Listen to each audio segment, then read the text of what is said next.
Login failed on TurboTax App Fix. You're ready to file your taxes or check your refund status on TurboTax, but suddenly you're hit with login failed. Frustrating, right? The surprising truth is that this problem usually has nothing to do with your account being locked or hacked. It's often a simple fix. Start with your internet connection. TurboTax handles sensitive personal data and requires a secure, stable connection. If your Wi-Fi is weak or unstable, try switching to mobile data or toggling airplane mode briefly to refresh your network. Next, ensure the app is fully updated.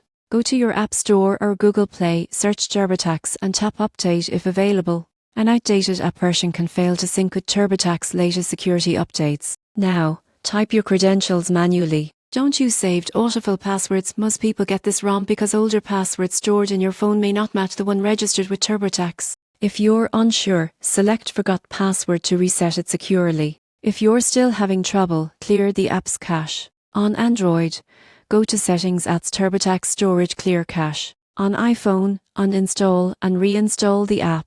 This removes temporary data that could be causing login errors. If you're using a VPN or ad blocker, disable them temporarily. TurboTax uses advanced fraud detection systems, and sometimes these tools block or alter the login request, triggering an error. Finally, try logging in from a browser at turbotax.com. If that fails too, it's likely a temporary server outage. Just wait a few minutes and try again. So next time your TurboTax app says login failed, don't panic. It's usually a simple fix. Check your connection, update your app, type your credentials, manually clear cache, and turn off your VPN. With these quick steps, you'll be back to filing your taxes and managing your return smoothly in no time.